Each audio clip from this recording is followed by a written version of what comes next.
शारदीय नवरात्र के अष्टम दिवस में उपस्थित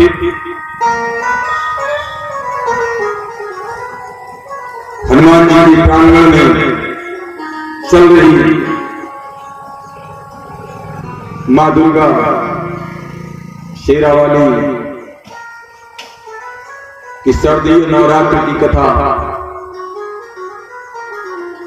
में उपस्थित सभी माता के पुत्र जन भगवत प्रेमी सज्जनगण, आप लोगों के हृदय में श्रद्धा भक्ति माता जी के प्रति अपरंपार प्रेम को देखते हुए नमन और वंदन करते हुए हम आप लोगों को बार बार नमन और वंदन करते हुए इस कथा में आज की कथा में हम प्रवेश करते हैं।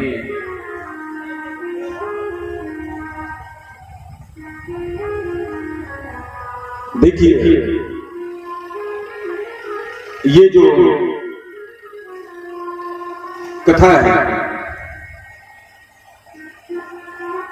ये कथा जो माता जी के लिए जो 9 दिवसीय जो सर्दीय नवरात्र की जो कथा चलती है, जो पूजा चलती है, ये कथा केवल आनंद लेने के लिए नहीं है। देखिए, भगवान राम की जो कथा होती है, राम की जो कथा है वो करणीय है। भगवान राम के चरित्रों को सुन करके और उसके बाद में अपने चरित्र को उसी प्रकार बनाने के लिए वो कथा होती है। अधिकतर अपने क्षेत्र में राम कथा हुआ करती है। तो राम कथा सुनने के लिए राम की क्या है, राम की मर्यादाएं हैं। तुलसीदास बाबा ने श्री राम चरित्रमानस का जो नाम दिया वो चरित्र लगा करके ही दिया, श्री राम चरित्रमानस। कुछ मर्यादाएं हैं जो मुझको सीखने को मिलती हैं। मातृदेवो भव, पितृदेवो भव। तो जो राम जी की जो कथा होती है, जो हम सुनते हैं, वो करणीय है।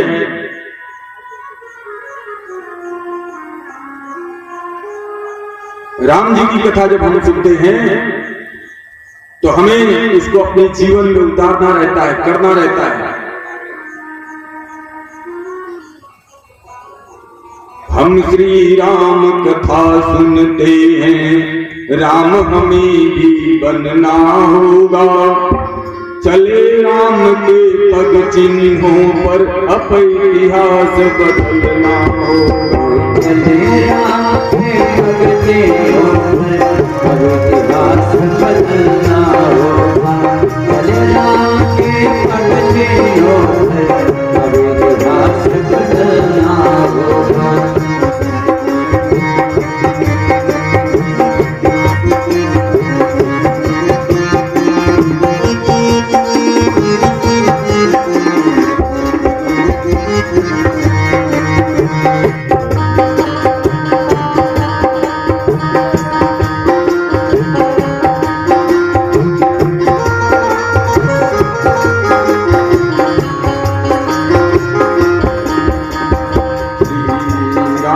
कथा सुनते हो, राम तुम्हें भी बनना होगा। और चले राम के पग चिन्हों पर अब इतिहास बदलना होगा। चले राम के पग चिन्हों पर अब इतिहास बदलना होगा। चले राम के पग चिन्हों पर अब इतिहास बदलना होगा।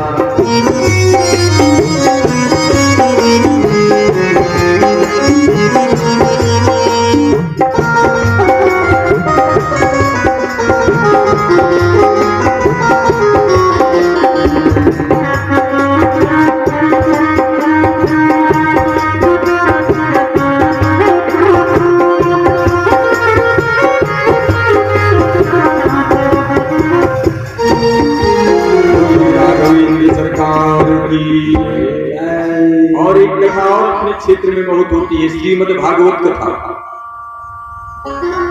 तो श्री राम और कृष्ण में थोड़ा सा एक अंतर है। राम कृष्ण दो एक हैं, अंतर नहीं निमेष। एक के नयन गंभीर हैं, एक के चपल किशोर। भगवान श्री राम मर्यादा पुरुषोत्तम राम है और कन्हैया में एक और बढ़ करके एक गुण है, थोड़ी सी उनमें चपलता है, चंचलता है, हमेशा मुस्कुराते रहते हैं। कन्हैया ने अगर किसी का मर्दन भी किया होगा तो तब भी मुस्कुराते हुए, अगर वो मुस्कुराए तब भी गड़बड़ है। कुछ मर्दन के समय किसी भी का मर्दन भी किया तब भी वो मुस्कुराते रहे। लेकिन कन्हैया ने जो किया है वो नहीं करना है, वो कर ही नहीं सकते हम। वो क्यों नहीं कर सकते? बड़े बड़े राक्षसों को मारा है, मार नहीं सकते। हम क्या कर सकते हैं? भगवान राम ने, भगवान विष्णु ने 2 अवतार लिए जो मुख्य है। ऐसे तो 24 अवतारों का वर्णन है, लेकिन मुख्य रूप से जो राम और कृष्ण के जो 2 अवतार हुए वो जानते ही किस लिए हुए। हमको मनुष्य को बना दिया, हमको भगवान ने भेज दिया मनुष्य बना करके, 84 लाख जीवों में एक स्पेशल प्राणी बना करके मुझे भेज दिया, बुद्धि दे करके भेज दिया।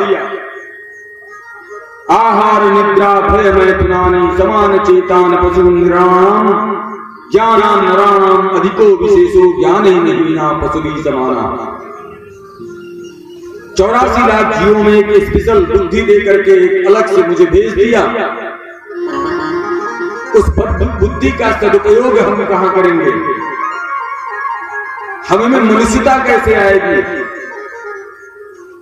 देखिए, मनुष्यता क्या है? जियो और जीने दो। मनुष्यता क्या है? हमारा जीवन कैसा होना चाहिए? जो व्यवहार हमें, कैसा व्यवहार समाज के साथ करना चाहिए? समाज के साथ हमें वो व्यवहार करना चाहिए जो व्यवहार मुझे अपने साथ अच्छा न लगे, उस व्यवहार को मुझे समाज के साथ नहीं करना चाहिए।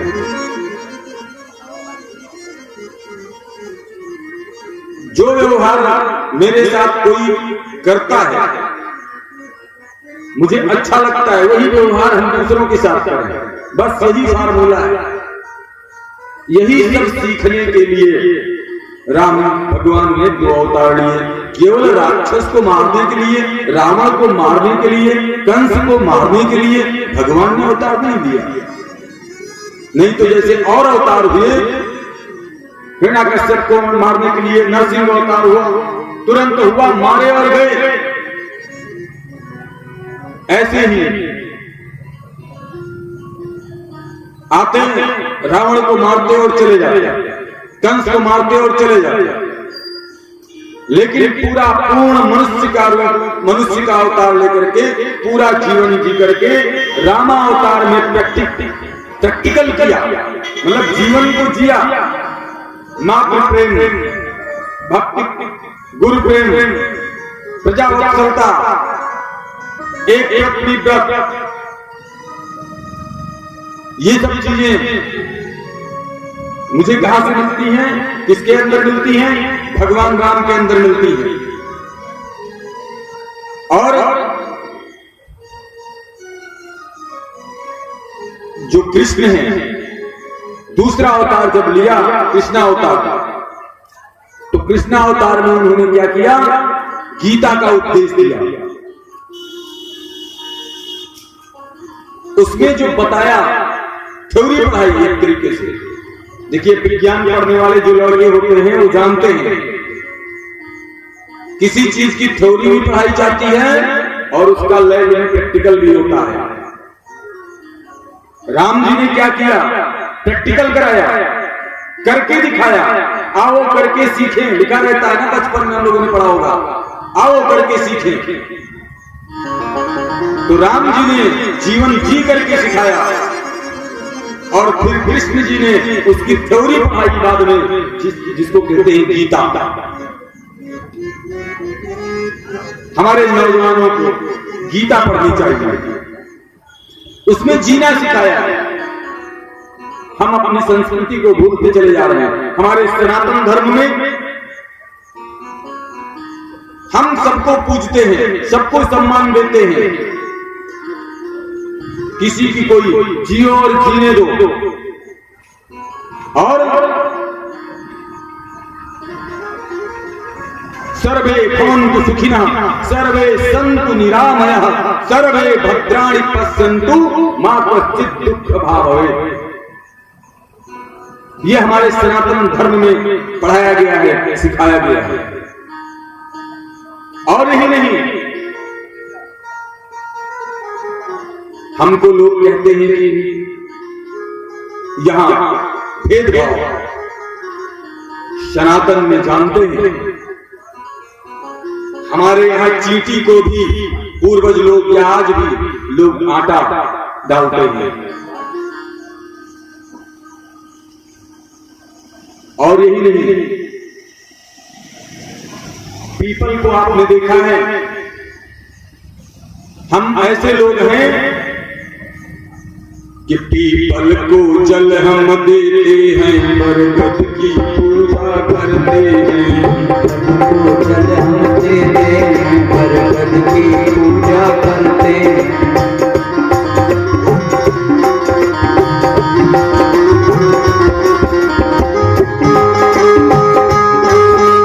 घर के बाहर है नीम खड़ी, आंगन में तुलसी माता है। घर के बाहर खड़ी आंगन में तुलसी माता है।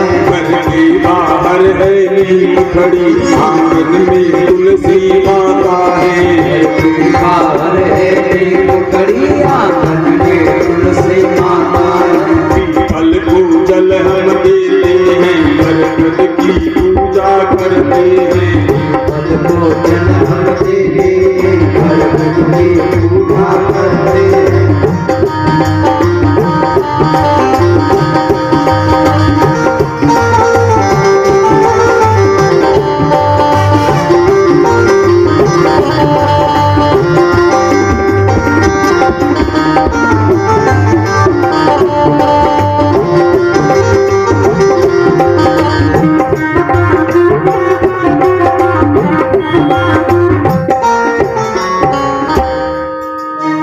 हमारे तपस्वी मुनियों ने क्या किया, उन्होंने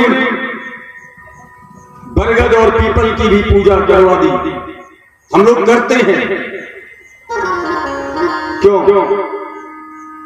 क्योंकि सर्वे भवन्तु सुखिनः, सर्वे सन्तु निरामयाः, सर्वे भद्राणि पश्यन्तु मा कश्चित् दुःख भाग् भवेत्। एक बार कहना चाहता हूं, अभी आप देखिए, अभी सब सनातनी अगर हो जाए तो जो मिसाइलें लगती है ना, बंद हो जाए। क्योंकि हमारे यहां सर्वे भवन्तु सुखिनः कहा जाता है, किसी को कोई नुकसान न दिया जाए, सब सुखी रहे। तो कभी लड़ेंगे क्या? सर्वे भवन्तु सुखिनः, सर्वे सन्तु निरामयाः, सब सुखी रहे, सब खुशहाल रहे। और ये बताइए,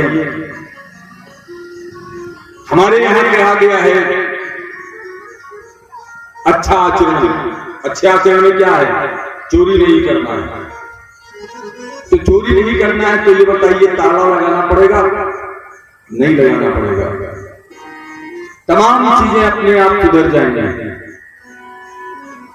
और भी तमाम चीजें आती हैं। एक पत्नी प्राप्त, ये सब हमारे यहां कहा गया है। अपनी पत्नी के सिवा दूसरे की दूसरी स्त्री, दुनिया की कोई भी दूसरी स्त्री या जो आपकी बहन होनी चाहिए और या तो आपकी मां होनी चाहिए। ये हमारे यहां कहां है? सनातन में। अच्छा, ये दोनों तो मैंने बता दिया। अब आइए प्रसंग पर, जिस पर हम जाना चाहते हैं। ये जो शारदीय नवरात्र है, राम कथा और कृष्ण कथा के बाद में ये जो कथा है, ये बहुत आनंद लेने वाली तो है ही है, लेकिन इसमें एक बात और है। कैसा आनंद होना चाहिए?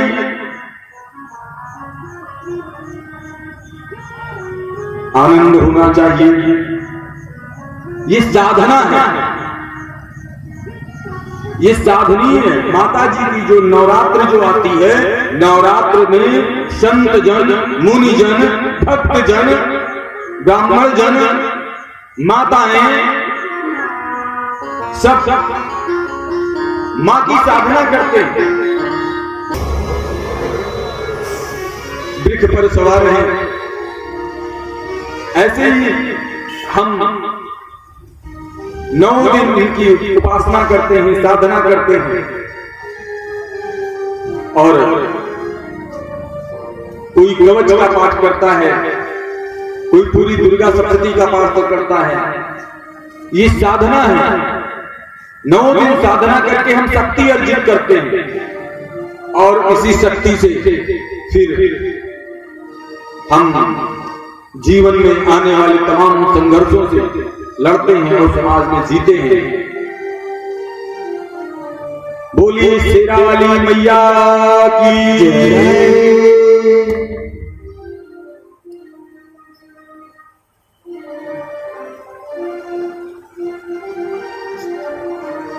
हम लोग थोड़ा कीर्तन करेंगे।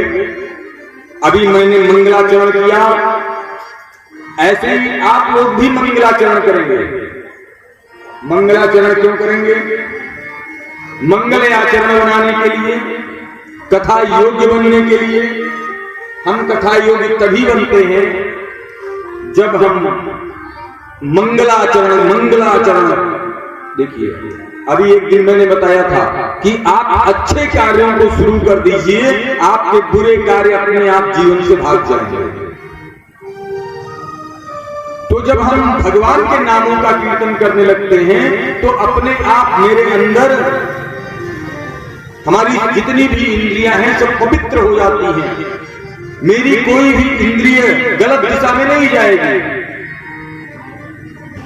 तो मंगलाचरण का नाम ही मंगलाचरण है। मंगलाचरण मतलब अच्छा आचरण। तो हम लोग माता जी के नामों का गुणगान करेंगे और उसके बाद में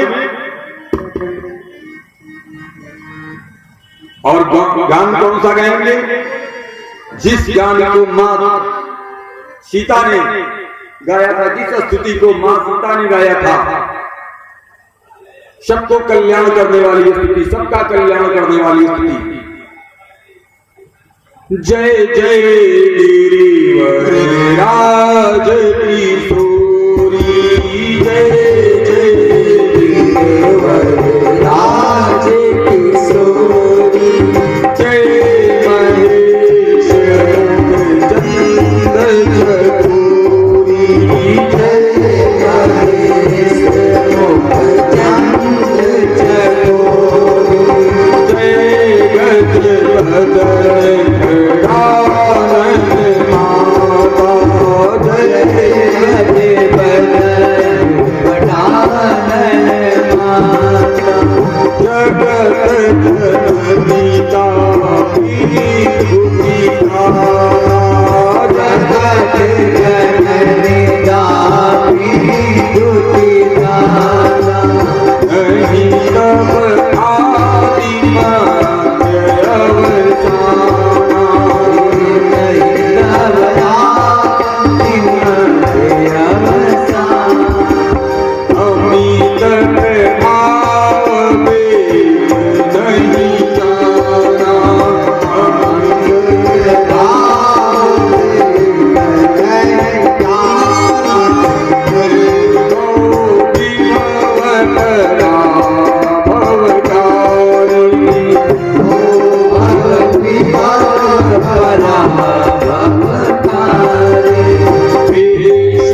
तुम्हारे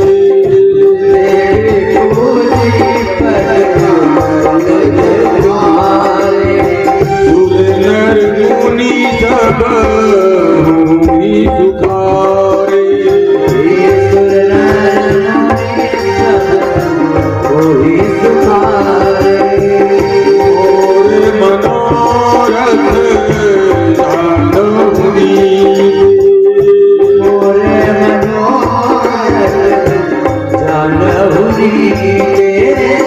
बसहु सदा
जय जय गिरिवर राज किशोरी जय जय गिरिवर राज किशोरी जय महेश मुख चंद चकोरी जय महेश मुख चंद्र चकोरी जगदम्बे माता तुम्हें प्रणाम जगदम्बे माता तुम्हें प्रणाम जगदम्बे माता तुम्हें प्रणाम मेरे भैया तुम्हें प्रणाम दुर्गे भैया तुम्हें प्रणाम मेरे माता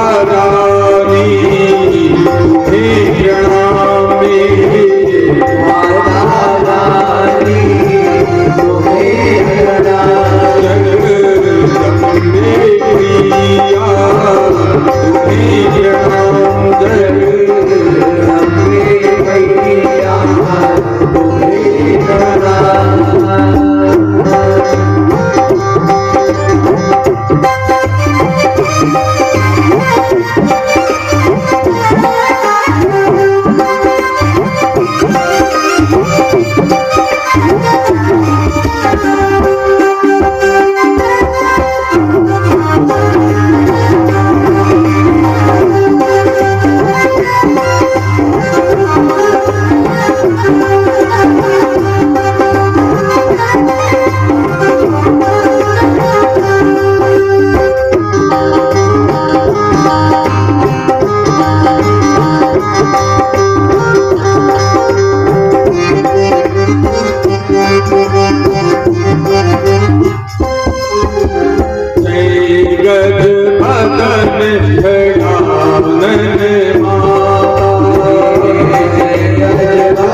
वाली की जय, हनुमान जी महाराज की जय, माता पिता की जय, गौ माता की जय, गंगा मैया की जय, सभी नदियों की जय, सभी तीर्थों की जय।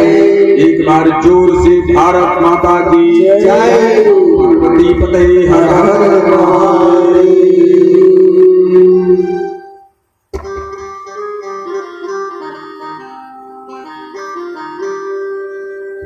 आपके यहाँ बहुत सुंदर कथा चल रही है। देखिए, 9 भक्ति बताई गई है, मानस में भी बताई गई है और श्रीमद् भागवत में भी बताई गई है। तो दोनों का हम मिलाते हुए चलेंगे और खुद देखेंगे कि क्या हमें ये है। फार्मूला मेरा और थर्मामीटर आपका। जैसे मां भगवती को आपने बुलाया है, मां का दरबार सजा हुआ है, अब हमें खुद नापना है। अपने से ज्यादा जितना अपने विषय में हम जानते हैं, हमसे ज्यादा कोई मेरे विषय में दूसरा नहीं जानता है। जितना आप अपने विषय में जानते हैं, आपसे ज्यादा आपके विषय में कोई दूसरा नहीं जानता है। आप कितने अच्छे हैं, आपके विषय में जितना आप जानते हैं कोई दूसरा नहीं जानता है। आप कितने बुरे हैं, ये आपसे ज्यादा आपको कोई दूसरा नहीं जान सकता है। तो इसीलिए थर्मामीटर आपका और फार्मूला मेरा। आप नापना शुरू करिए, हम बताना शुरू करते हैं। अब देखिए कि मां के प्रति हमारी क्या हम उस फार्मूले पर खरे उतरते हैं। अगर हम 1% उतर गए तो समझिए वाह, मेरी मां की कृपा है मेरे ऊपर। तो पहला क्या है, भागवत में आ जाइए। श्रवणम कीर्तनम विष्णु स्मरणम पाद सेवनम, ये श्रीमद् भागवत का श्लोक है। अर्चनम वंदनम दास्यम और सत्यमात्म निवेदनम। प्रथम ये भक्ति में ये 6वें स्कंद के 5वें अध्याय का 23वां श्लोक है श्रीमद् भागवत में। अब ये श्रवणम, पहली भक्ति क्या आती है, श्रवणम। अच्छा, अब चले आइए, अब रामचरितमानस में आ जाइए, जो तुलसीदास बाबा ने लिखा है। और इस भक्ति को बताया किसने है, श्री राम जी ने। तो क्या है, प्रथम भगति संतन कर संगा, प्रथम भगति संतन कर संगा, प्रथम भगति संतन कर संगा,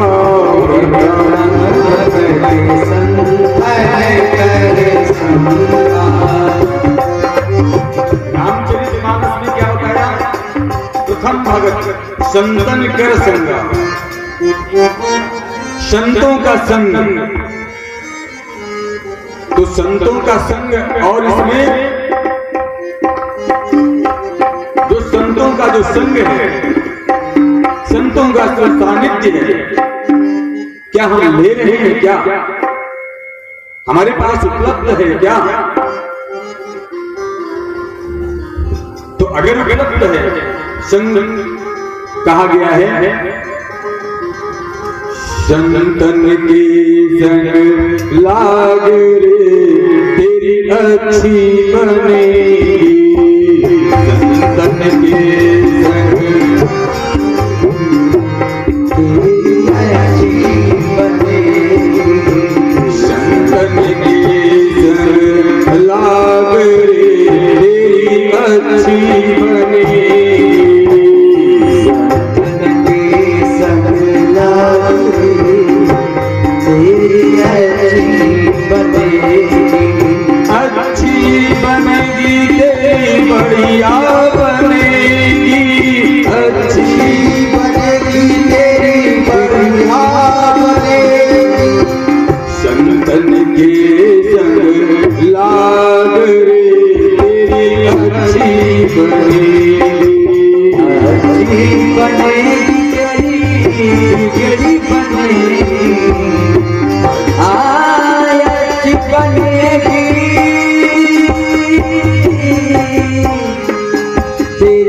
अच्छी बनेगी, अच्छी बनेगी। और संजा लागी तेरी अच्छी बनेगी। संत के संग लाग रे तेरी अच्छी बनेगी।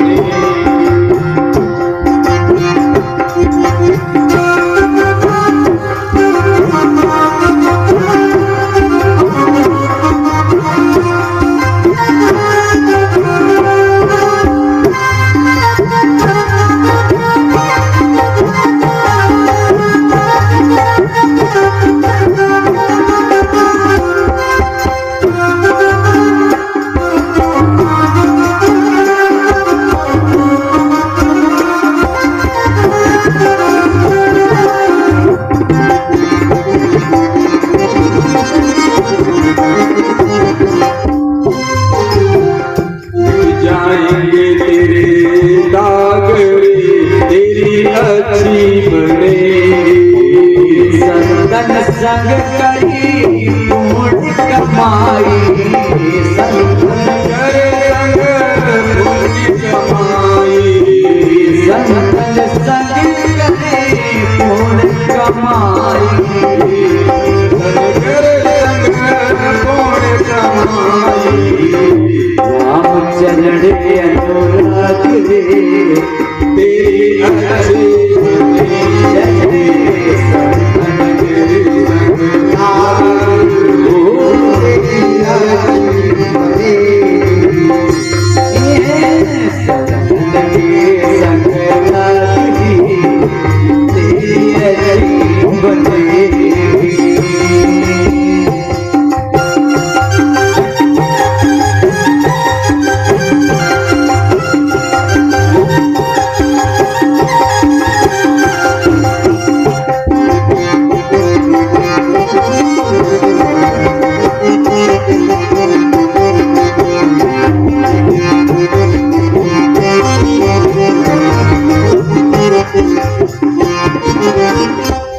बोलिए संत समाज की जय।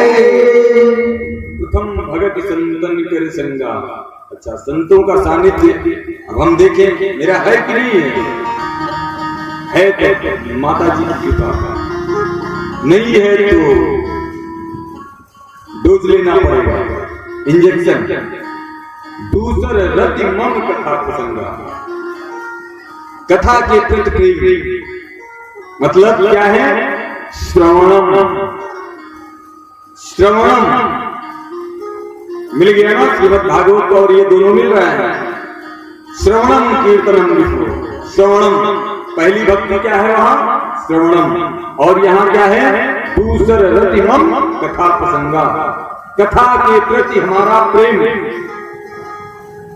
जो माँ की कथा हो रही है उसके प्रति हमारा कितना प्रेम है उसको हम देखें। थर्मामीटर लगाएं, अगर है 1% तो समझिए माता जी की कृपा हम पर है। फिर देखिए दूसरा, चलिए दूसरा क्या है? कीर्तनम विष्णु। कीर्तनम क्या? जो हम माता जी के नामों का कीर्तन करते हैं, पाठ करते हैं, अगर है तो हम पास हैं। अब ये थर्मामीटर हम लगाएं, हम खुद देखें कि मेरे अंदर ये चीज है कि नहीं है। तो और फिर क्या है?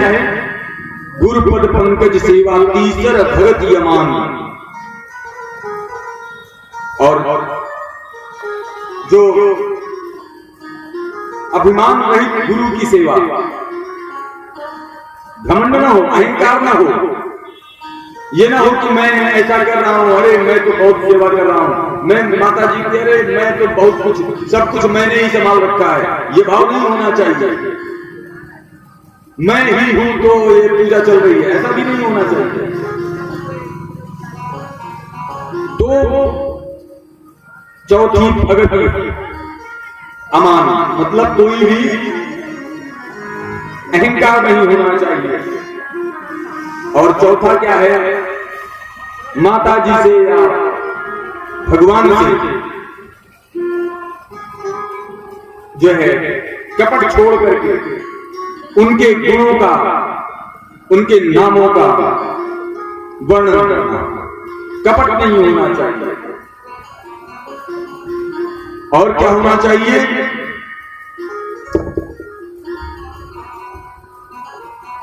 इंद्रियों पर काफी शुद्ध आचरण, सज्जनों का साथ, ये छठा है। और सातवां क्या है, सातवां है सब में सिया राम मैं सब जग जानी, करहु प्रणाम जोरी जुग पानी। सिया राम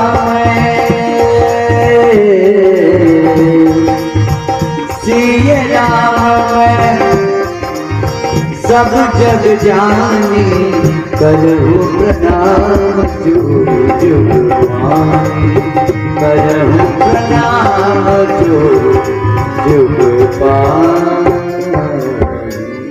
आठवीं क्या है, संतोषी स्वभाव।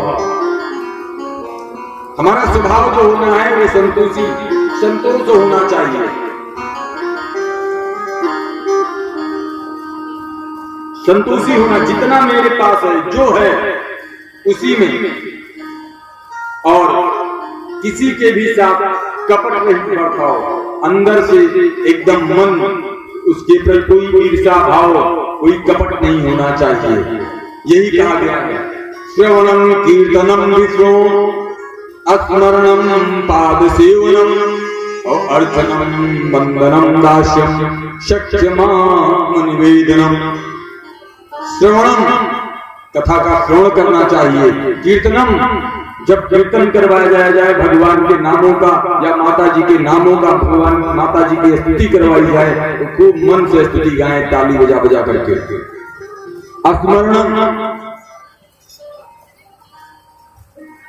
स्मरण, भगवान के नामों का स्मरण, भगवान के रूप का, स्वरूप का, माता जी के स्वरूप का हमेशा स्मरण करते रहना चाहिए।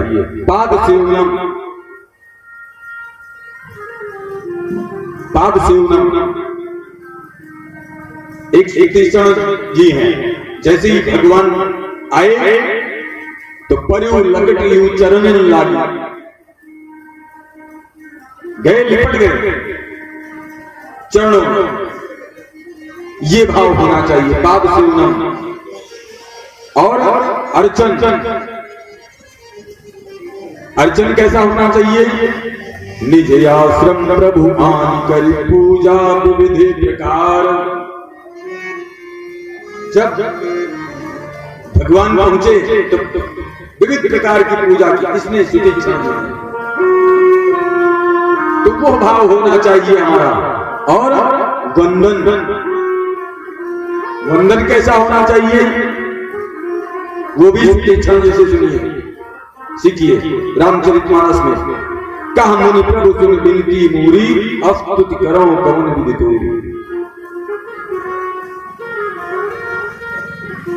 ये भाव होना चाहिए। दास्य, मन क्रम वचन राम पद सेवा, ऐसी दासता होनी चाहिए भगवान के प्रति या मां के प्रति। सख्य, मां से सख्य भाव होना चाहिए, भगवान से सख्य भाव होना चाहिए। सखा जिसको बोलते हैं। और आत्मनिवेदन, हमेशा भगवान से आत्मनिवेदन करते रहना चाहिए। तो ये सब हमारे अंदर है कि नहीं? अगर है तो समझिए कि हमारे ऊपर मां की कृपा है। इसमें से अगर एक भी है हमारे अंदर तो समझिए भगवत कृपा है, मेरे मां शेरा वाली की कृपा है। अब हम एक बार फिर कीर्तन करेंगे, माँ को बुलाएंगे और उसके बाद में आगे कथा बढ़ेंगे। एक बार मामा जाओ फिर आके चली जाना, एक बार माया जाओ फिर आके चली जाना, एक बार मामा जाओ फिर आके चली जाना, बार माया जाओ फिर आके चली जाना।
दिखा जाओ दिखला के चली जाओ, तरस दिखा जाओ आके चली जाना, तरस दिखा जाओ दिखला के चली जाना, तरस दिखा जाओ आके चली जाना।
दिखा जाओ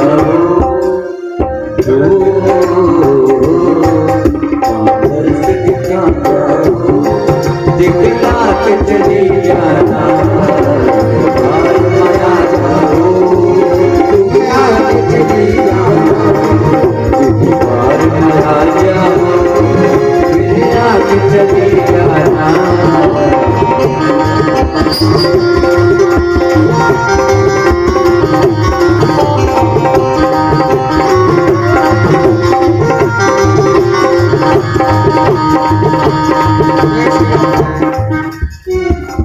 बोलिए शेरा वाली मैया की जय।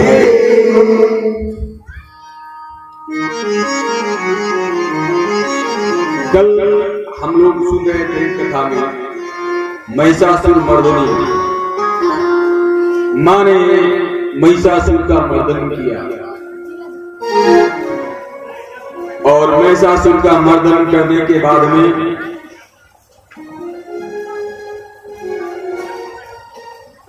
जानते हैं फिर क्या होता है? पुरा सुम्म निशुम्भा नूयां शुराभ्यां सजीपते और त्रैलोक्यं यज्ञा भागास्य हृता मदबलाश्रयात्।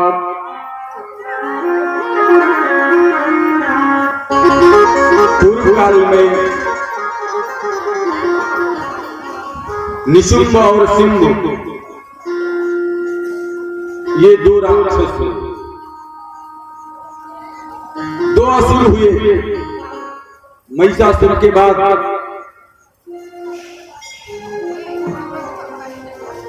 और ये दोनों असुर जानते हैं महिषासुर ही जैसे इंद्र को जीत लिया, तीनों लोगों को जीत लिया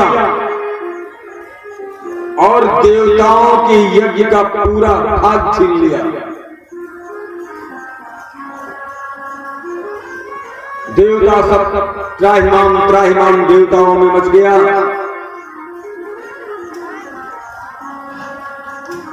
तावेव सूर्यतां तदवद धिकारं तथैनदम् कौवेरमथयाम्यं चक्रातेवरमस्य च सूर्य चंद्र कुबेर वरुण यम सभी के अधिकारों को छीन लिया।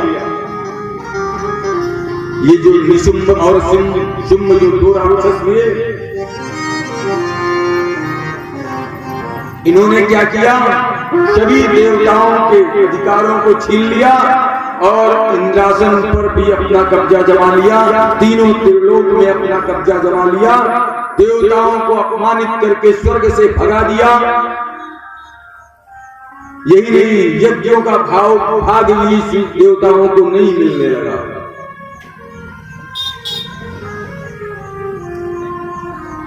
देवताओं ने क्या किया? अब देवता कहां चले जाएं? देवताओं ने मां की स्तुति गाई, मां को याद किया,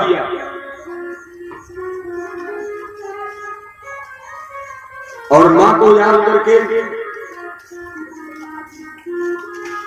कहने लगे, मां आप मुझे शक्ति प्रदान करो।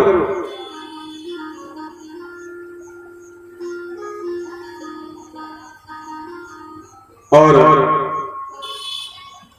नमस्तस्यै नमस्तस्यै नमस्तस्यै नमो नमः। हम लोग भी सब लोग इस स्तुति को बड़े ध्यान से गाएंगे, सब लोग गाएंगे।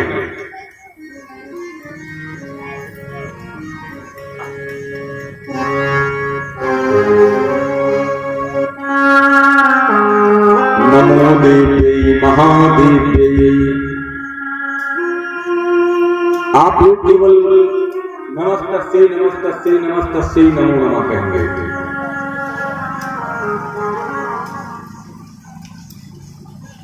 या देवी सर्वभूतेषु विश्वमायेति संस्थिता। आप लोग बोलेंगे नमस्तस्यै नमस्तस्यै नमस्तस्यै नमो नमः। या देवी सर्वभूतेषु विश्वमायेति संस्थिता।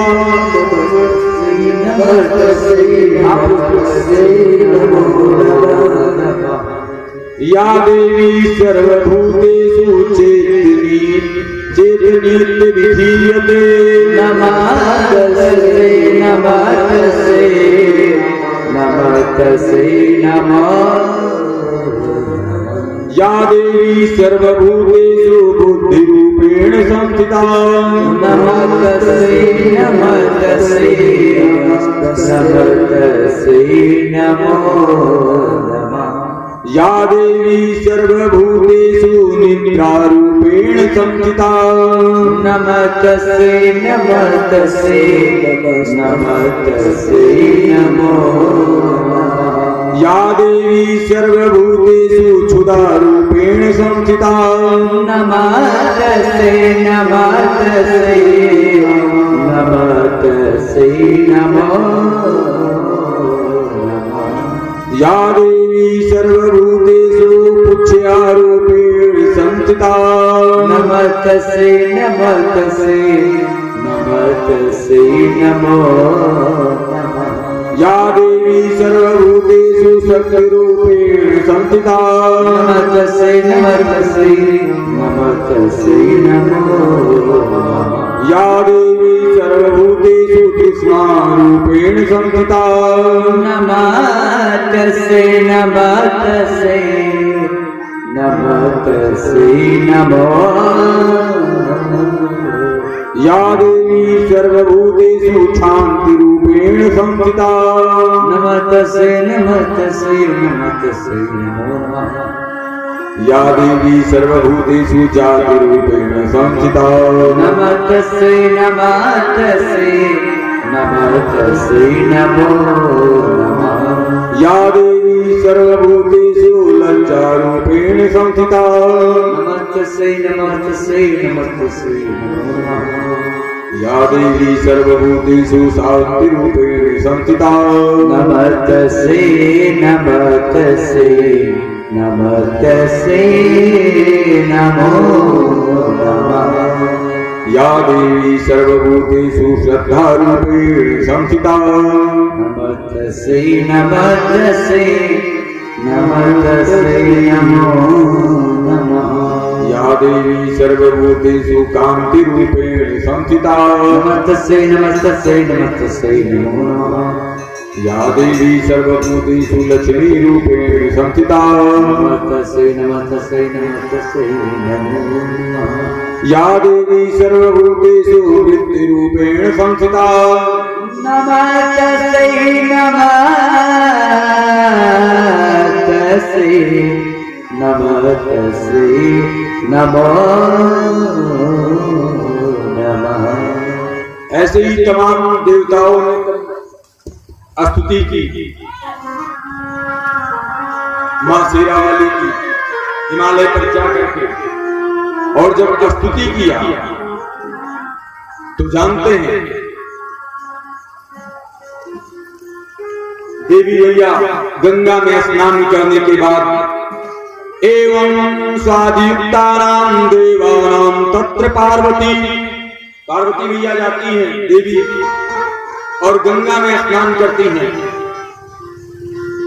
और स्नातुं ध्यायेयं तोये जांगव्यानृपनंदनः।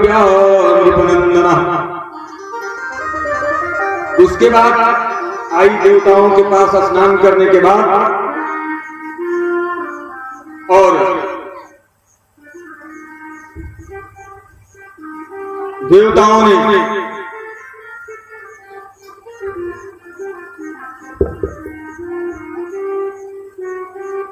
स्तुति कर जो देवता स्तुति कर रहे थे उनकी तरफ मां ने मुस्कुराते हुए कहा कि तुम चिंता न करो, शुंभ और निशुंभ पराजित होंगे और उसके बाद में मां के शरीर से एक दूसरी शक्ति का प्रादुर्भाव होता है। तो मां पार्वती के शरीर से जो दूसरी शक्ति का प्रादुर्भाव होता है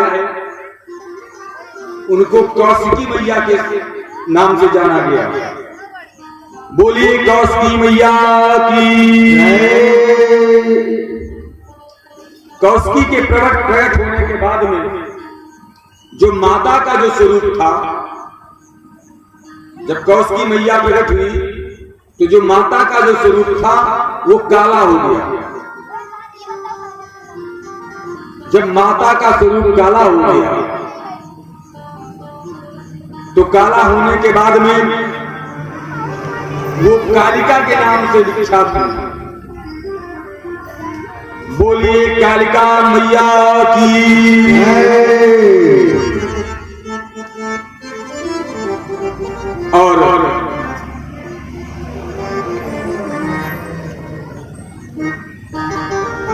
कौशिकी जी मैया जो प्रकट हुई थी, तो इनको जो है शुंभ और निशुंभ के दो दूत थे, चंड और मुंड। तो चंड और मुंड ने जब देखा तो इतनी मां को देख करके वो गए किसके पास? शुंभ निशुंभ के पास गए और शुंभ निशुंभ के पास जाकर के शुंभ निशुंभ से कहा, शुंभ निशुंभ से कहा कि अभी मैंने देखा है एक स्त्री जो हिमालय पर अपने सुंदरता से हिमालय को शोभायमान कर रही है। कहा कि तुम सबको जीत चुके हो, नयोतादित्य कुज्जितम दृष्टम के नचे उत्तमम अज्ञायताम का प्रसौदेवी गुहिताम च सुरेशु। ऐसी सुंदर स्त्री कभी नहीं देखा।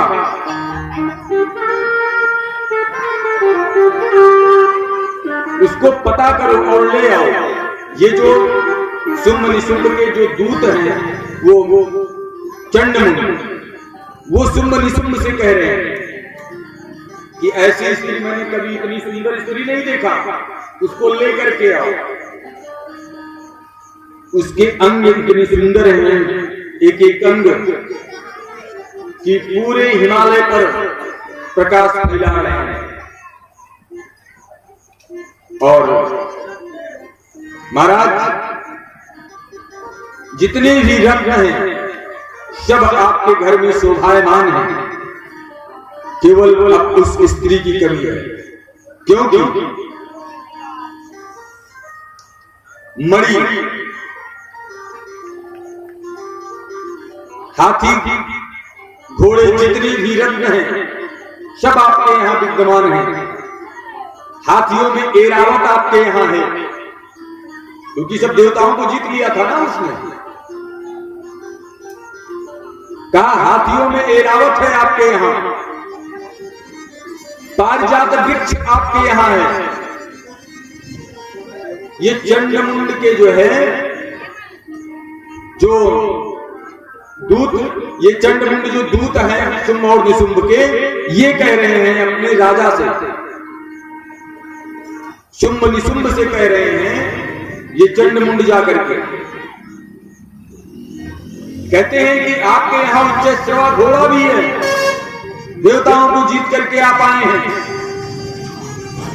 आपके यहां बड़े अद्भुत प्रकार के रत्न हैं और अद्भुत रत्नों से जुड़ा हुआ आपके यहां जो ब्रह्मा के पास विमान था, ब्रह्मा का विमान भी छीन ले गया था ना। जब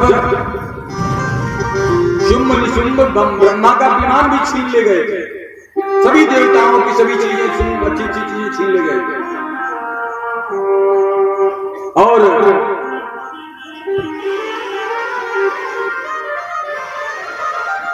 महापदम नामक निधि जो कुबेर के पास थी उसको भी छीन लाया। तो ये सब शुंभ निशुंभ से ये चंडमुंड बता रहे हैं कि आपके पास किस चीज की कमी है। सब कुछ तो आपने देवताओं का छीन लिया है। और यही नहीं, किंजल नाम की जो माला है जो कि आपके यहां सुशोभित हो रही है, क्या चाहिए? अब आपके यहां कोई कमी है? सभी तो हर चीजें तो आपने देवताओं के यहां से ले ली है। स्वर्ण की वर्षा करने वाला जो वरुण का जो छत्र है उसको भी आप तो ले आए हैं छीन करके, जो प्रजापतियों के पास रहा करता था। और यही नहीं, देवेश्वर मृत्यु की उत्क्रांतिदा नामक शक्ति भी आपने छीन लिया है। ये सब कौन? बोलो मैया शेरा वाली की। अब कथा में आ जाओ। बोलो श्री राम जय जय राम। बोलो श्री राम जय जय राम। बोलो श्री राम जय जय राम। बोलो श्री राम जय जय राम। बोलो श्री राम जय जय राम। बोलो श्री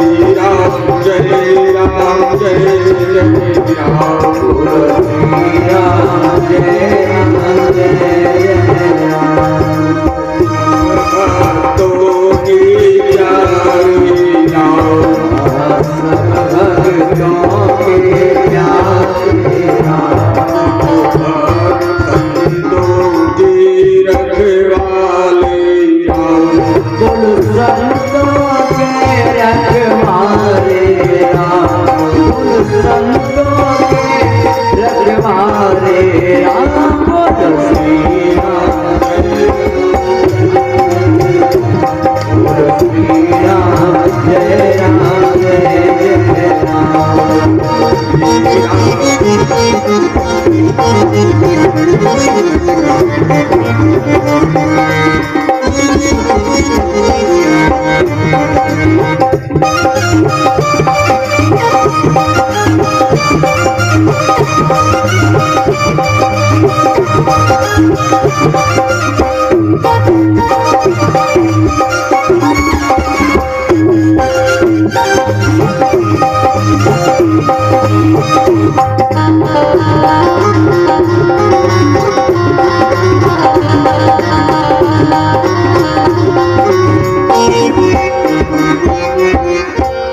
राघवेंद्र सरकार की जय। शेरा वाली मैया की जय।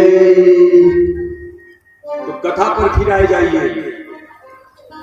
कहीं भी रहिए, घूम करके कहा आना है, कथा पे आ जाना है।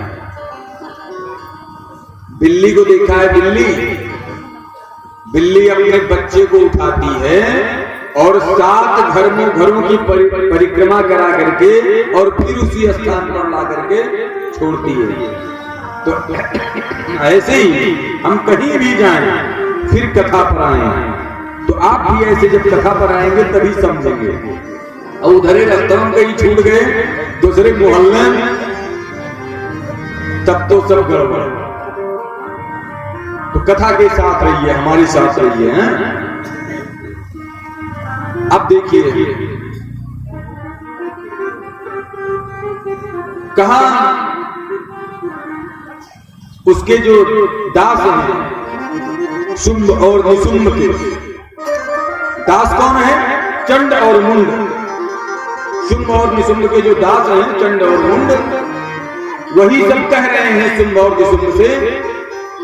कहते हैं आपके यहाँ कोई ऐसी चीज नहीं है जो आप पूरे तीनों त्रिलोक की जो अच्छी चीजें हैं वो सब आपके पास हैं, सब आप जीत लाए हैं। और वरुण के पास से आप पास ले आए, समुद्र के पास से रत्न ले आए, और अग्नि स्वतः अपना सिद्ध किया हुआ वस्त्र आपको अर्पित कर दिया है अग्नि ने। आपके पास कोई ऐसी चीज नहीं है जो अब हो ना। एवं दैतेन्द्र रत्नानि, कोई भी रत्न आपके पास, समस्तान्याहितानि ते, और स्त्री रत्न मेखा कल्याणी त्वया कस्मान् गृह्यते। जो ये स्त्री है, स्त्री रत्न मेखा कल्याणी त्वया कस्मान् गृह्यते। ये जो रत्न बची ना स्त्री, जो अभी हम देख करके आए हिमालय पर, स्त्री रत्न मेखा कल्याणी, इसको जो है ले आओ। बस आप जब ले आएंगे तो आपके घर में ये भी हो जाएगा। अब चंडमुंडका की बात को सुन करके, अपने दास की बात को सुन करके शुंभ को ने तैयारी बनाई कि चलो ले आते हैं इसको। उस महादेव दैत्य ने सुग्रीव नामक, वो सुग्रीव नहीं हनुमान जी वाले त्रेता वाले सुग्रीव नहीं, सुग्रीव नामक एक राक्षस हुआ, एक असुर हुआ है। उस असुर को भेजा शुंभ ने और कहा उस स्त्री के पास जाओ जो हिमालय में अपने स्वरूप से, अपने रूप से, अपने तेज से हिमालय को चकाचक कर रही है। हिमालय में उसको ले आओ, जो हिमालय की सुंदरता को बढ़ा रही है, जाओ उसको समझाओ और ले आओ। तो जानते हैं वो सुग्रीव नामक दैत्य जाता है और जाकर के वहां पहुंचता है तो वो जो देवी है वो मुस्कुरा रही होती है और वो पूछता है, वो समझाता है। वो जो सुग्रीव नामक दैत्य है उस देवी से वो समझाता है हिमालय पे जा करके। क्या कहता है? कहता है सुनो, वो जो शुंभ है ना, शुंभ के पास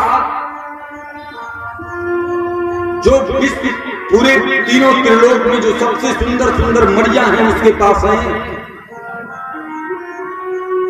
इंद्र का ऐरावत हाथी भी उसके पास है। जो तीनों त्रिलोक में सबसे सुंदर वृक्ष है पारिजात का, वो भी शुंभ के पास है। उच्च श्रवा घोड़ा भी उसके शुंभ के पास है, शुंभ के पास। और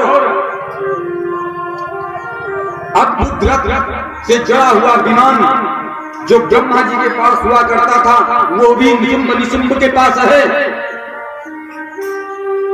और महापद्म नामक निधि जो कुबेर के यहां जो सोना बरसाती थी वो भी कुबेर से वो छीन करके ले आया है, वो भी उसके पास है। किंजल के नाम की माला जो कि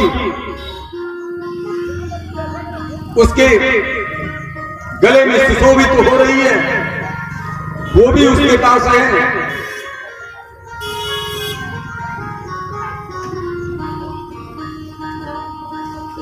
जिसके कमल कभी कुमलाते नहीं है ऐसी माला उसके पास है। और यही नहीं, शुंभ और निशुंभ के पास सुवर्ण की वर्षा करने वाले वरुण छत्र भी उसी के पास है जो प्रजापतियों के पास हुआ करता था और उसको वो शुंभ निशुंभ प्रजापतियों को से छीन लाया है, उसके पास वो भी है। ये कौन कह रहा है? ये जो सुग्रीव गया है शुंभ का भेजा हुआ दूध वो उस देवी से कह रहा है हिमालय पर जाकर के कह रहा है वरुण के पास का पास और समुद्र के रत्न, समुद्र मंथन में निकली हुई सभी तमाम चीजें सब उसके पास हैं। और यही नहीं, अब केवल आप भी रंग नहीं हैं, आप भी रंग नहीं हैं, आप भी इतनी सुंदर हैं, उसी रत्नों में आती हैं। इत्युक्ता शातदा देवी, वो कहता है इत्युक्ता शातदा देवी गंभीरांत स्मथा जगो और दुर्गा भगवती भद्रा यही गंधारते जगत। दूत ने जब ये चीज कहा, ये सब चीजें बताया और कहा तुम भी चलो उन्हीं रत्नों में शामिल हो जाओ शुंभ के यहाँ, तो वो जानते ही देवी भगवती पराम्बा मुस्कुराती हैं, मंद मंद मुस्कुराती हैं और कहती हैं उससे, सुग्रीव से क्या कहती हैं, वो शुंभ के भेजे हुए दूत से क्या कहते हैं जानते हैं? कहती हैं वो देवी वो देवी कहती हैं कि सुनो, मैं अभी चल देती, शुंभ निशुंभ के यहां मैं उनके महल की शोभा बढ़ाती, लेकिन मैंने बचपन में ही एक प्रण कर लिया था, एक संकल्प कर लिया था। संकल्प ये था कि जो मुझे युद्ध में हरा देगा, जो मुझे युद्ध में पराजित कर देगा, जो मुझे हार का मुंह दिखा देगा, मैं उसी के साथ अपना विवाह करूंगा। तो शुंभ और निशुंभ दोनों महाबलशाली है ही हैं, तीनों त्रिलोक को जीत ही चुके हैं।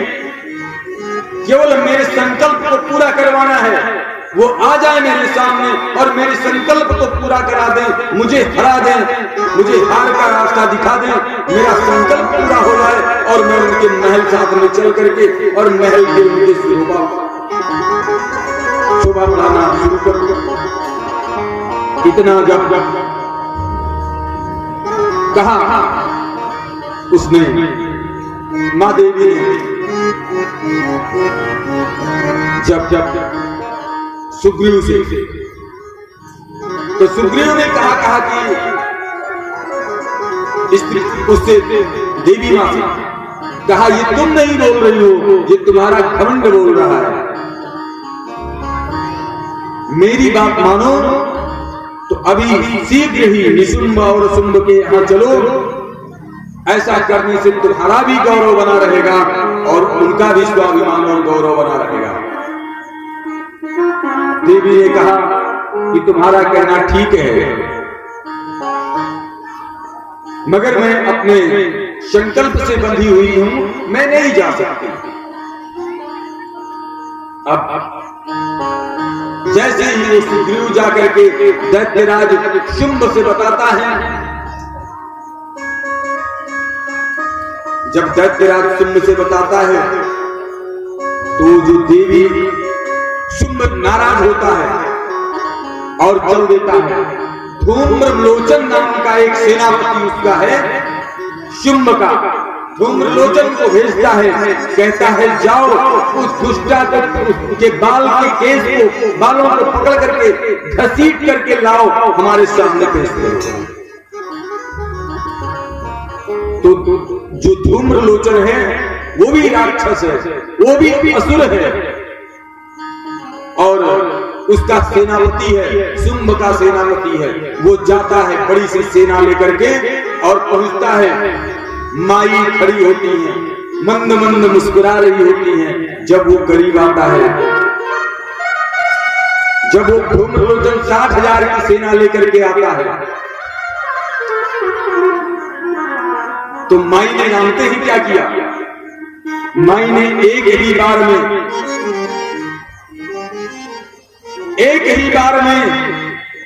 माई ने हुम का उच्चारण किया। हुम हुम काली हुंकार है। एक ही बार हुंकार करके माई ने उसकी गर्दन को अपनी तलवार से काट दिया और जैसे ही उसकी गर्दन को तलवार से काटा तो जो 60,000 की जो सेना थी, उस सेना के ऊपर माई को कुछ नहीं करना पड़ा। जो माई का जो वाहन था शेर सिंह, वो सिंह कूद पड़ा। जब सिंह दहाड़े फौजी बिटारे, पकड़ पछाड़े धरी डाले।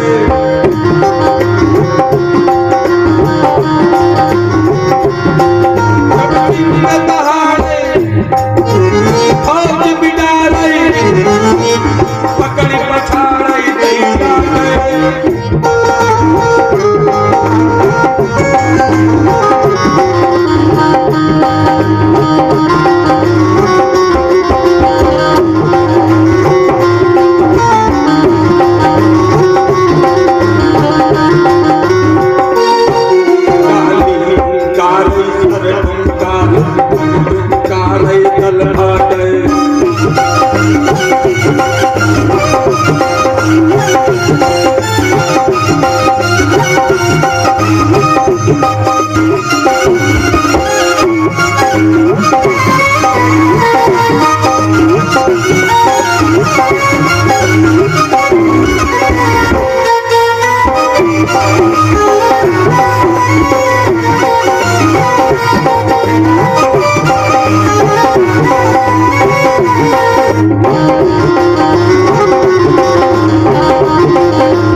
देखिए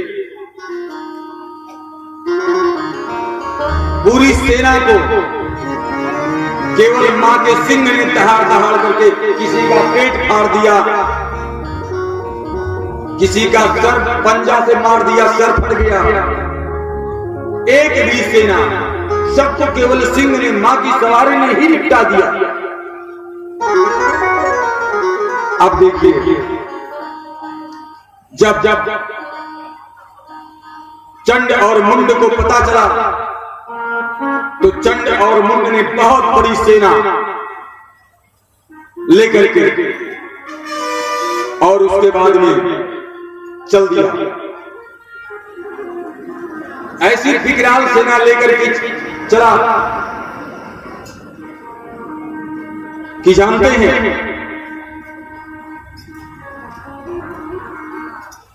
उसकी सेना इतनी बड़ी थी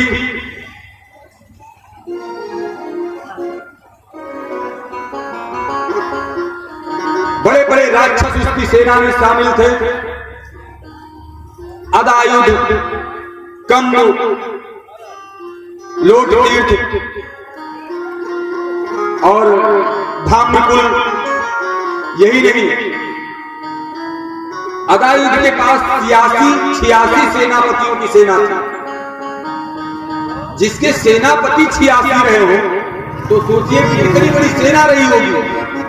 और कंब के पास 84 सेना नायकों की संख्या थी। जिसके पास 84 सेनापति रहे हो, ये बताइए उसकी सेना कितनी बड़ी रही होगी। और कोट तीर्थ के पास 50 सेनापति थे। ऐसे सेनापति थे कि क्या बताएं। धाम्रकुल के पास भी ऐसे ही थे। और ये सब सेना जब पहुंची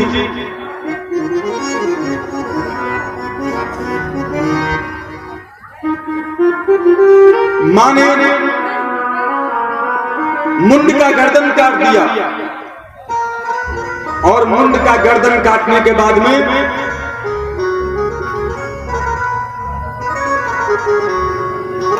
वो चली गई और उस देवी को सौंप दिया। जो देवी वहां मूर्तिवान बैठी हुई हैं उनको सौंपा। कहा कि अब आगे की जो और भी है उनको आप निपटाएंगे। शुंभ निशुंभ बहुत बड़ी सेना लेकर के जब पहुंचते हैं तो उस समय जानते हैं क्या होता है। उसी स्वरूप में ब्रह्मा जी के तरफ से ब्रह्माणी, शंकर की तरफ से माहेश्वरी, कार्तिकेय की तरफ से विष्णु की तरफ से वाराही, इंद्र के तरफ से ऐन्द्री, सब माताएं जितने भी देवता थे सबकी तरफ से एक एक शक्ति निकलती हैं। और जिस देवता की तरफ से जो शक्ति निकलती है उसी स्वरूप में रहती है।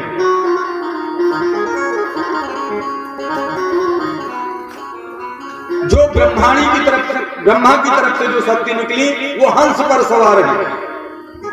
जो शंकर जी की तरफ से निकली वो वृषभ पर सवार है। जो कार्तिकेय की तरफ से आई शक्ति वो मोर पर सवार है। और जो भगवान विष्णु की तरफ से आई वो गरुड़ पर सवार है। और यही नहीं, जो इंद्र की तरफ से जो शक्ति प्रकट हुई वो ऐरावत पर सवार है। सभी शक्तियां सब लड़ने लगी। और जब सब शक्तियां लड़ने लगी एक देवी प्रकट होती है। उन्हीं देवी में से जब वो देवी प्रकट होती हैं तो जो मां का जो स्वरूप होता है वो पूरा काला पड़ जाता है। शरीर के मांस सब सूख जाते हैं, केवल हड्डी का ढांचा रह जाता है। जिह्वा बड़ी हो जाती है, लंबी लंबी लप लप लप लप करती हुई जिह्वा। और जो उनकी साड़ी होती है, जो वस्त्र होता है, वो वस्त्र चीते के चर्म से का हो जाता है और गले में उनके जो है मुंडमाला हो जाती है और वो हुंकारती हुई घूमती हैं, चंड को पकड़ करके चंड का गर्दन काट देती है, मुंड का भी गर्दन काट देती है। केवल एक ही बार बोलती हैं हुम, और हुम करके जो है काली हुंकार और गर्दन उड़ा देती हैं। बोलिए कालिका मैया की। ऐसे ही बड़े बड़े राक्षसों को मारते हुए अब सभी शक्तियां सब लड़ने लगी। शिव की कात्यायनी भी लड़ने लगी, ब्रह्मा की ब्रह्माणी भी लड़ने लगी। जहां जहां से वाराही अपने थुथु से ही तमाम लोगों को मारने लगी। अब उसी में एक और राक्षस आ गया जिसका नाम था रक्तबीज। जब रक्तबीज आया तो जानते हैं रक्तबीज को मारने के लिए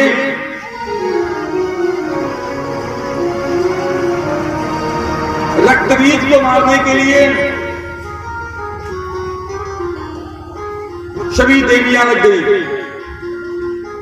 अब स्थिति ये थी कि रक्तबीज एक ऐसा राक्षस था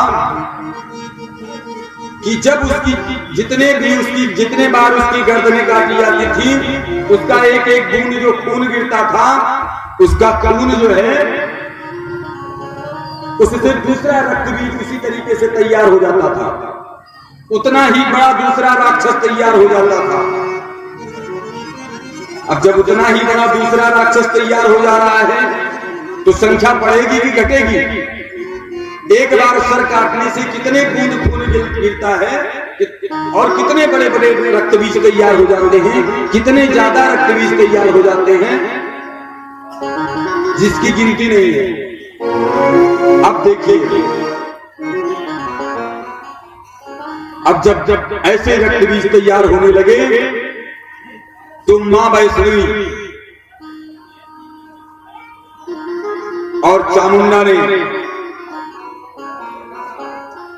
माता को जो है घेर लिया चारों तरफ से। जब राक्षसों ने और रक्तबीज की संख्या बढ़ने लगी तो जानते हैं चामुंडा ने खून पीना शुरू कर दिया। एक ऐसी देवी प्रकट हुई जो खप्पर लेकर के, बोलिए खप्पर वाली मैया की, चामुंडा देवी की। तो जब रक्तबीज का सर काटा जाता था तो जितना खून गिरता था उसको वो खप्पर में ही रोक देती, और खप्पर में रोकने के बाद में उसको पी जाती थी। जब उसको पी जाती थी कोई एक भी बूंद खून नहीं गिरता था। सिंहार दुखाए कौपात धड़ धड़ाओ माना भवानी शत्रुराम सशस्त्र पाता ही तट्रोटयन्तीं शिरांसी और तेषां रक्तं पिबन्तीं गुगुटुगुटं भूटयन्तीं पिशाचां। जो रक्त गिरता था तेषां रक्तं पिबन्तीं, जितना भी खप्पर लेकर के जितना भी रक्त गिरता था उसको पीती रहती थी। गुगुटुगुटं भूटयन्तीं पिशाचां, एक एक बूंद को पी जाती थी, दूसरा रक्तबीज तैयार नहीं होने देती थी। तृप्तांश हंसती और खिलखिला के हंसती थी, खलखला शंभुई अपनाती। और उसके बाद में धीरे धीरे सभी राक्षसों को मार दिया। बोलिए शेरा वाली मैया की।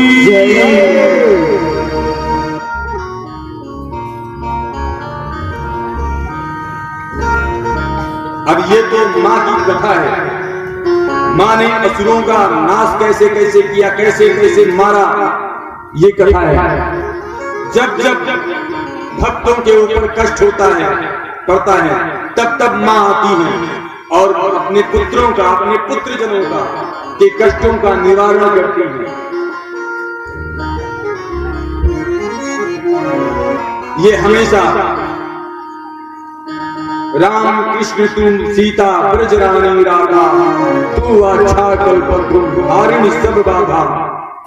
सब माता का ही स्वरूप है। सब में माता का ही अंश होता है। पुत्रों में किसका अंश होता है? माता का अंश होता है। हम लोग सभी माँ की संतान हैं। माँ शेरा वाली हम सबों की माता है।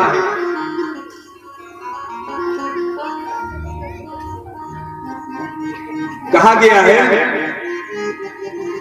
हम लोग खुद ही गाते हैं, राम कृष्ण तू सीता ब्रज रानी राधा, तू अच्छा कल्पद्रुम हारिणी सब बाधा। चाहे वो राक्षस है और चाहे देवता है, माँ खुद कहती हैं कि दोनों मेरे संतान हैं। और अब दूसरी तरफ दूसरी भाषा में कह लिया जाए तो ईशा वास्यमिदं सर्वम ते किंचित् जगत ज्ञान जगत। ईश्वर अंश जीव अविनाशी, सभी में ईश्वर का वास है। सब में हम इन्हीं के अंश हैं। भगवान ने जब सृष्टि, माँ ने जब सृष्टि का निर्माण किया, चाहे उसको उनको माँ कह लिया जाए, चाहे विष्णु कह लिया जाए, चाहे राम कह लिया जाए, चाहे कृष्ण कह लिया जाए, ये मैं नहीं कहता हूं, आप लोग कहते हैं। राम कृष्ण तुम सीता ब्रज रानी राधा, तू अच्छा कल्पद्रुम हारिणी सब बाधा। तो जब सृष्टि की रचना की तो हमारा ही, तो माँ का ही अंश है। पहले कुछ नहीं था, पहले कुछ नहीं था। सिर्फ कौन था? परमात्मा। शक्ति कह लीजिए, मां कह लीजिए, परमात्मा कह लीजिए, केवल वही था। जब उसने सृष्टि की रचना की तो अपने से ही अंश बनाया, अपने से ही कुछ मात्रा निकाला। जैसे, ध्यान से सुनिएगा, जैसे हमारे पास कोई एक मिट्टी का गोला है, चनी हुई, गुथी हुई, गुथा हुआ आटा है, जो भी समझ लो, गुथा हुआ आटा है या गुथी हुई मिट्टी है इतनी सी। हमें खिलौना बनाना है तो हम कहां से निकालेंगे? उससे निकालेंगे। कोई भी खिलौना बनाना है तो उससे निकालेंगे।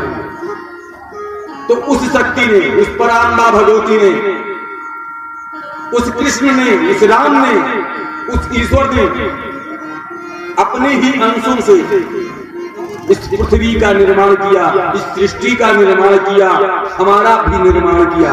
हम लोग सब जिसको हम बोलते हैं माई, जिसको हम बोलते हैं वो भी हम नहीं है।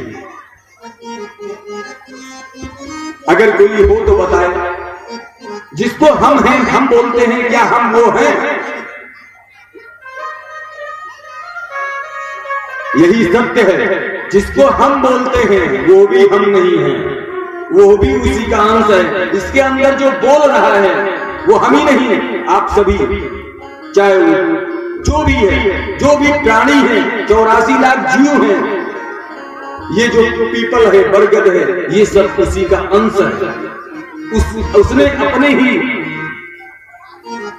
इसीलिए मां कहा गया है, क्योंकि मां ही सबको जन्म देती है।